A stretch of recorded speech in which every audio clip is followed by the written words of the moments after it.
लोग कहते हैं कि सेवा कहाँ से आ गई। अरे सेवा यदि जानना है तो भैया मुर्गी से पूछो। मुर्गा कितनों चिल्लात रहे, मुर्गी यदि सेवा में नहीं बैठ रही तो वो बच्चा देने वाला अंडा नहीं है ना भैया जी। है बेचारी पानी भोजन सब कुछ त्याग देती है अपने बच्चों के पीछे, संतान के पीछे, है ना भैया। झूठ तो नहीं बोला मैं, गलत तो नहीं बोला। लोग कहते थे जैसे वो वाले आ गए, मुर्गी से नहीं कही कि जैसे वाली हम नहीं खा जाए। आए आए भैया। अरे सुबह सवेरे मुर्गा भी कहते, क्या कहते, इतना बेकार बोलत। आज को मैं बोल दे तुझे गोणो बुरो लग दे, और मुर्गा डायरेक्ट कहता, क्या कहता है, उठ रे गोण।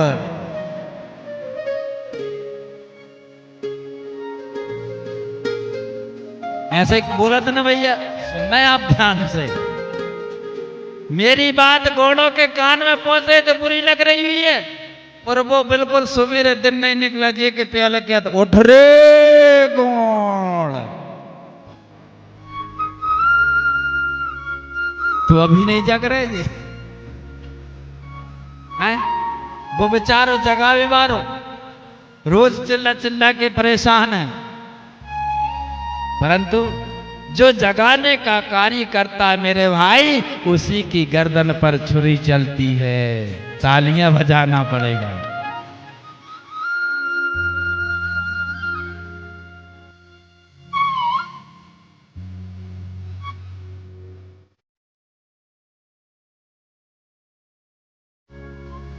तो जय सेवा कहां से आई? जब मां अने पक्षी, मुर्गी, कोई भी मातृ शक्ति हो, मादा शक्ति हो, वो अंडे की सेवा करेगी। 10 दिन 15 दिन 20 दिन सेवा करेगी, तब अंडे में जीव आता। इसका मतलब ये होता है अंडज, यानी अंडज का मतलब है अंडे के द्वारा जीव इस संसार में आता है, सेवा के द्वारा। समझ गए ना भैया? अंडज और पिंडज दो चीजें होगी। अब आता है स्वेदज। स्वेदज का मतलब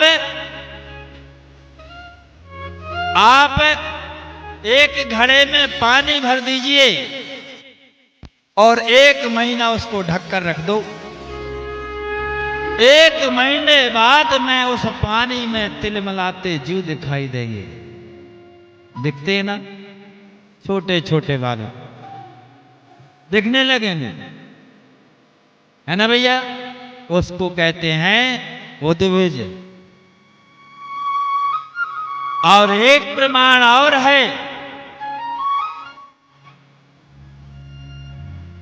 जहां पर सल्ला और गांगरा का मिलन नहीं होता, यानी माता पिता का मिलन नहीं होता, 2 शक्तियों का मिलन नहीं होता, वो कौन है? हमारी इस खोपड़ी में एक जुआ होता है। पहले, आज के 10 साल 15 साल पहले कपड़ों में भी पैदा हो जाते थे।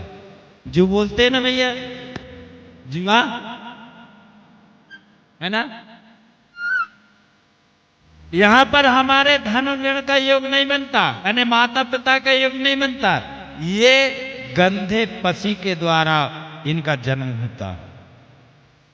जैसे आज जानवर में, गाय में, भैंस में, बैल में किल्ली होती है, क्या बोलते हैं? किल्ली। इनका नर और मादा का मिलन नहीं होता है। ये गंदे अपने शरीर से गंदे पसीने के द्वारा निकला हुआ जो गंदा पसीना है, उसके माध्यम से ये जीव तैयार होता है। तो इसी प्रकार से हमारे गुरु ने 4 प्रकार जीवों का आना बताया। समझ गए ना भैया? अब तो नहीं मानोगे उस बात को कि कान से पैदा हुआ है, कोई कहता है धरती से पैदा हुआ है, कोई कहता है दोना से पैदा हुआ, कोई कहता है ब्रह्मा के मुख से पैदा हुआ, कोई कहता है भुजा से पैदा हुआ, कोई कहता है छाती से पैदा हुआ, कोई कहता है कि पैर के अंगूठा से पैदा हुआ। अब तो नहीं मानोगे आप। मैंने प्रमाण जो दिया वो सही है कि नहीं? क्या कोई अंगूठे के पैर के अंगूठे से पैदा हो जाएगा क्या? नहीं। मेरी बात सही है कि नहीं? तो हमारा जो कोई अपने में वो सत्य को धारण करता है, सत्य का मार्ग बताता है, झूठ लवारी नहीं है। ये हमारे उस समय की बात बता रहा हूं जिस समय यह पृथ्वी प्रलय काल से ऊपर आई और प्रथम इस भुइया में दो शक्तियों का आगमन होता है, सल्ला धन गांगरा। सल्ला यानी पिता, गांगरा यानी माता। उन सल्ला गांगरा के द्वारा दो जीवों का जन्म पुनः फिर होता है, जिनको नाम आदि रावेण और सुकमा पेरी। क्या नाम है? आदि रावेण और सुकमा पेरी, याद रखना। उन्हें आदि रावेण और सुकमा पेरी की पूरी भुइया में संतान है। तालियां बजाना पड़ेगा। ये संतान मनु और शत्रुपा की नहीं है। लोगों ने आपको भ्रमित कर दिया है कि ये पूरा जो मानव समाज है वह मनु और शत्रुपा के द्वारा प्रकट हुआ है, पैदा हुआ है। हम मनु और शत्रुपा की संतान नहीं है, हमें सल्ला गांगरा ने सुकमा पेरी और आदि रावण की संतान है, जो कोया वंशी कहलाती है। क्या कहलाती है? कोया वंशी। अने हम लोग अंगूठा, नाक, कान, पैर से पैदा होने वाले लोग नहीं है। अरे दुनिया के सामने अपना सीना तान के कह दो कि हम माँ की कोख से पैदा होने वाले कोयातुर भाई हैं भैया, कोयातुर लोग हैं। तालियां बजाना पड़ेगा। हम माँ की कोख से पैदा होने वाले लोग हैं, इसलिए तो आप लोगों को कोयातुर कहा गया। इसके बाद में जब धीरे धीरे हमारे मानव सभ्यता का विकास होता है, हमारा परिवार आगे जाता है, धीरे धीरे करके कई काल वर्ष बीत गए, तो मानव सबसे पहले चारई अन्य हाथ पैरों जानवर की भांति चलता। कैसे चलता था? जैसे बंदर चलता ना, एक ही जगह जंगल में आपने पहाड़ों में जानवर देखा होगा जिसको अपन बंदर बोलते हैं।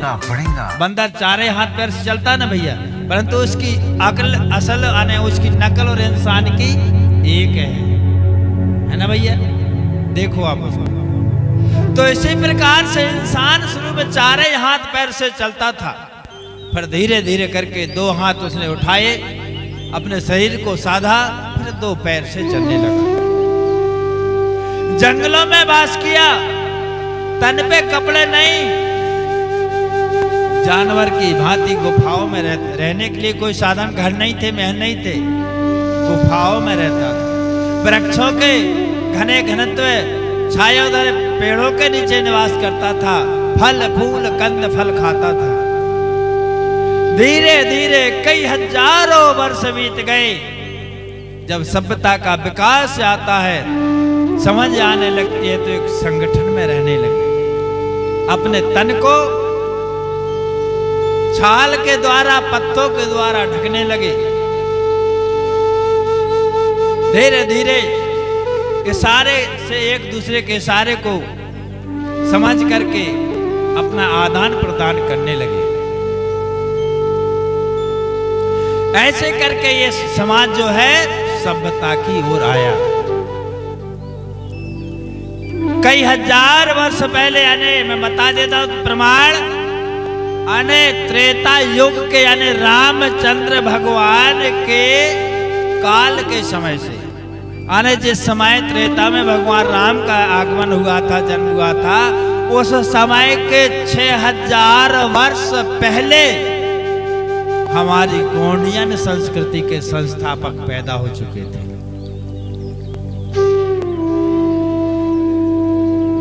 हमारे गोंडियन संस्कृति के संस्थापक, यानी जो आज जिस रीति रिवाज को हम लोग माना करते हैं, जो गोत्रीय टोटम को हम लोग माना करते हैं, ये गोत्रों के बनाने वाले धर्म गुरु पहांदी पारी गोपाल लिंगों का आगमन अने रामचंद्र भगवान के 6000 वर्ष पहले हमारे धर्म गुरु इस धरती पर जन्म ले चुके थे। तालियां बजाना पड़ेगा। और रामचंद्र भगवान 14 कलाएं थी उनके पास में। कितनी कलाएं थी? 14। कृष्ण भगवान के द्वापर में जन्म लिए तो कितनी कलाएं थी? 16 कलाएं थी। और हमारे धर्म गुरु गोपाल लिंगों के पास में कितनी कलाएं थी? कोई बता सकता है? अरे तुम्हारे लिए त्रेता के भगवान की कलाओं को पता है कि इन भगवान के पास में इतनी कला थी, द्वापर के भगवान के पास में इतनी कला थी, गोपाल गुरु के पास में कितनी कला थी पता है? 18 कलाओं से सुशोभित थे। तालियां बजाना पड़ेगा मेरे भाई। अब आप लगा लो, आपके गुरु के पास में 18 कलाएं हैं और त्रेता के भगवान के पास में 14 कलाएं हैं, द्वापर के भगवान के पास में 16 कलाएं हैं और तुम्हारे गुरु के पास में 18 कलाएं। तो बड़ा कौन हुआ? कौन हुआ? तो आप बड़ा देव के मानने वाले हो, बड़ा देव के पुजारी हो, तो फिर बड़ा कौन हुआ? कौन हुआ? त्रेता वाले, द्वापर वाले के 6000 वर्ष पहले पैदा होने वाले, है ना भैया? और पहांदे पारी गोपाल लिंगों का जन्म एक प्रधान समूह में पैदा हुए थे। गोपाल लिंगो जो हमारे आदि गुरु हैं वो प्रधान समुदाय में पैदा हुए थे, जो गोंडवाना के एक अंग हैं। प्रधान का मतलब होता है हमारे गोंड समाज के प्रधान। अने गोंड समाज के लिए गोपाल लिंगों ने जब देव बंटवारा किया और देव बंटवारा करने के बाद में, देव व्यवस्था स्थापित करने के बाद में आपको देव प्रदान किए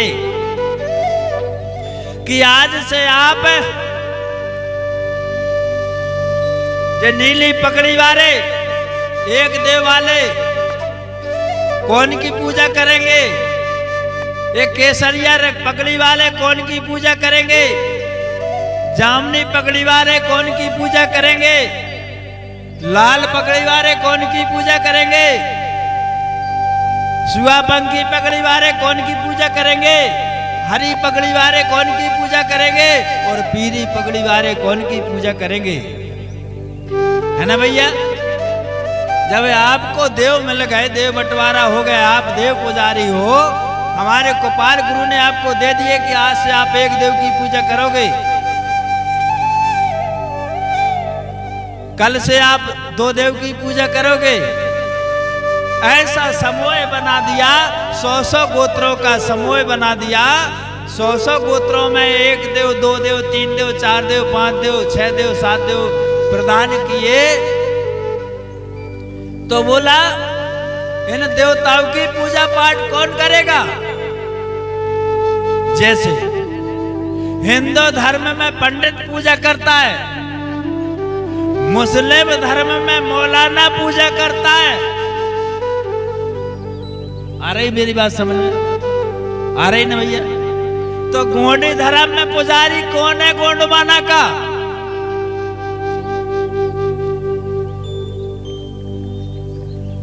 है उत्तर। गोंडों का पुजारी कौन है? कौन है? गोंडों का पुजारी प्रधान है, तालियां बजाना पड़ेगा। प्रधान कोई अलग से नहीं है भैया, और उससे कभी भेदभाव मत करना।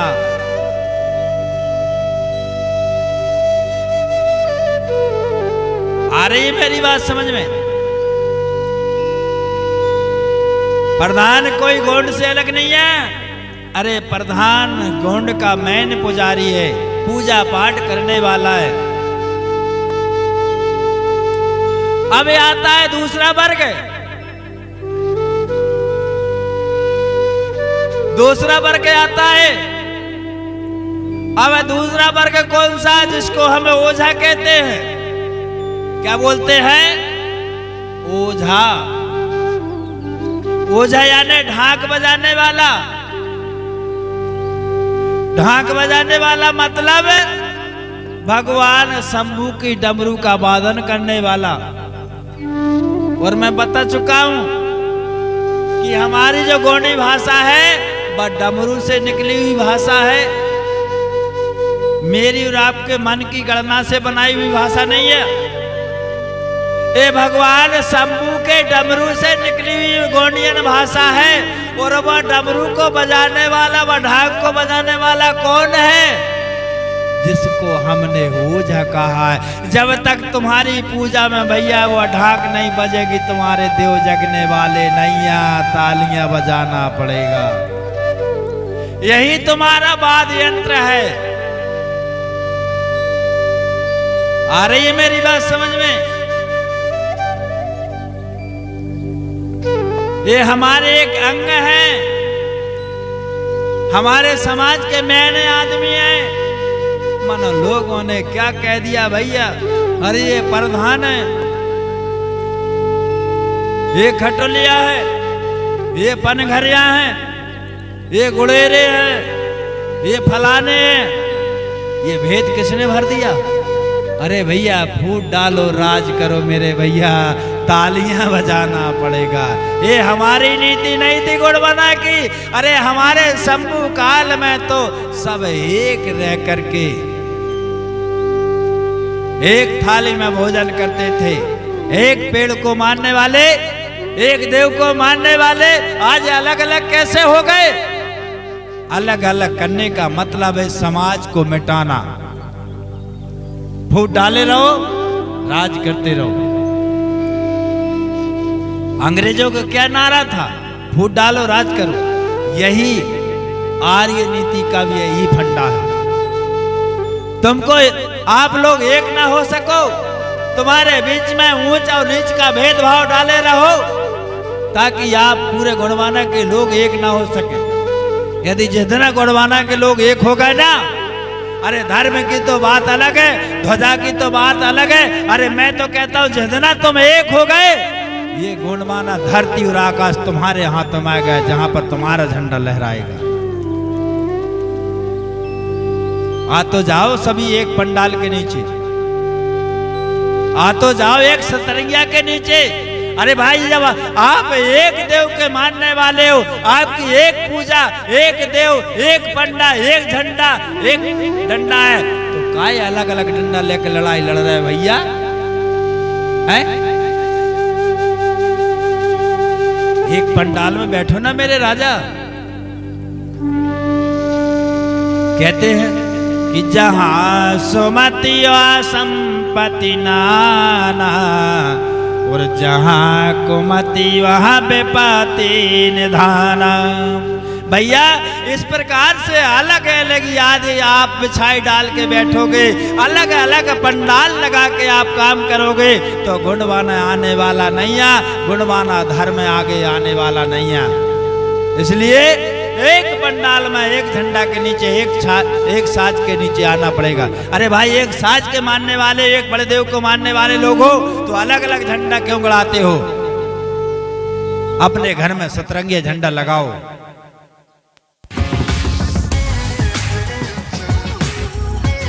इस प्रकार से